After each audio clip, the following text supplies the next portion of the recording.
Alright, so I've gotten a lot of questions, mostly PMs and a couple of comments asking what a lot of this stuff is and how I managed to do what I did with this rifle. Uh, there is no secret sauce. There's nothing special. I'm not using any kind of crazy ultra exotic ammo. I used Lapua Midas Plus yesterday. Um, the barreled action, I got it from Out to Shooting Sports. It's a 22-inch long MTU Contour Ace barrel.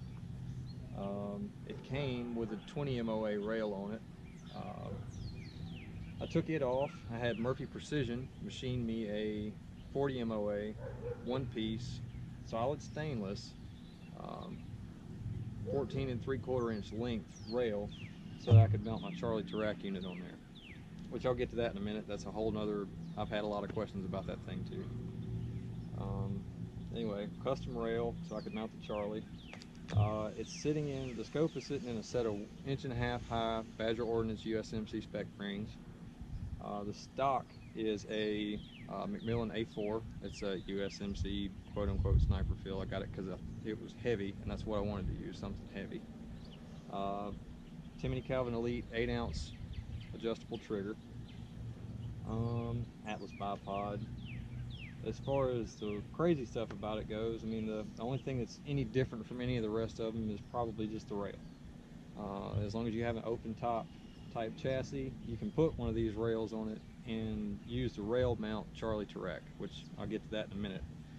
I've had a lot of people ask me what that was, on top of ask me why I went with the rail mounted version. The simple answer is I wanted to be able to use it on multiple different rifles without having to purchase a bunch of different adapters, get my sunshades cut up,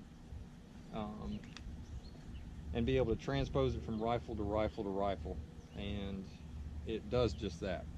The trick to getting that to work right is the scope has to be mounted 1.5 inches high above the rail, which is the reason for the 1.5 inch high rings. And the rail has to be on the same plane. So in other words, you can't have one rail here and then it drop down and have another rail lower. They have to be on the same plane. It has to be 1.5 inches high. That's the trick to it. You'll find that like a lot of AR-10 rifles and AR-15s, which I've used it on my AR-15 out past a mile.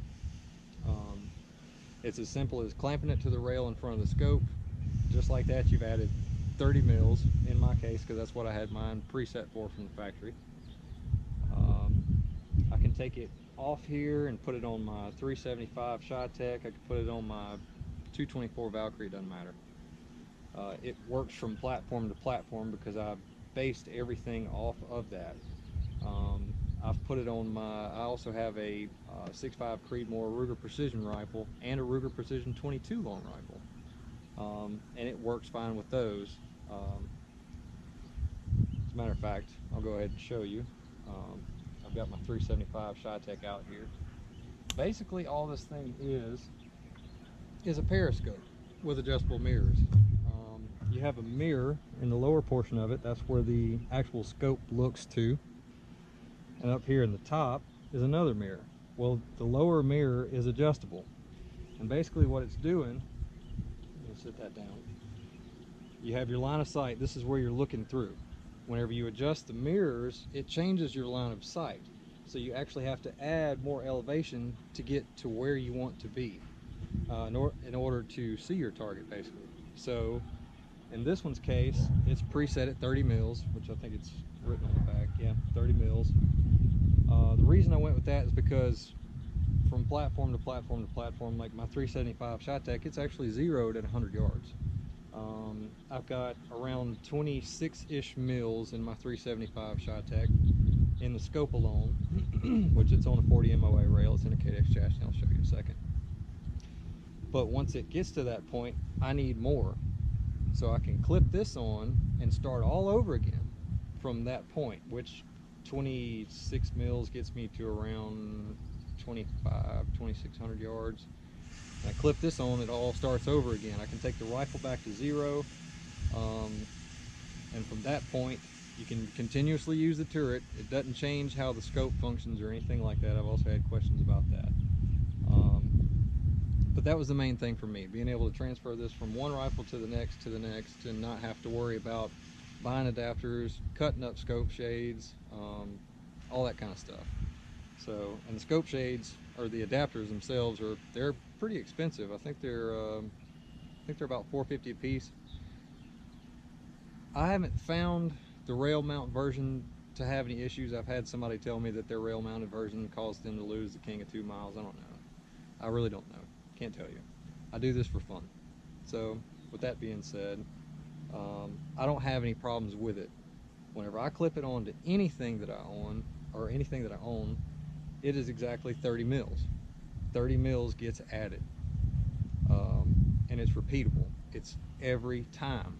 You take it off, and all right, just say for instance, if I'm zeroed at 50 with this rifle, by clipping this on, it adds instantly 30 mils to the scope.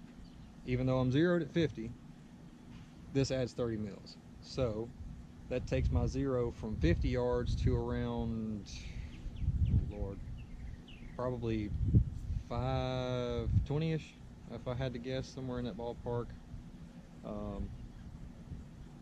before I even have to adjust the elevation turret on the scope. So that makes life a lot easier, and that's why I chose the rail mounted version. And I'll go ahead and show, well, you've seen pictures of it on the rifle, so you know what it looks like on this one.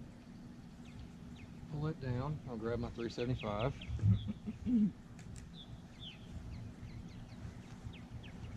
Get it set up here somewhere.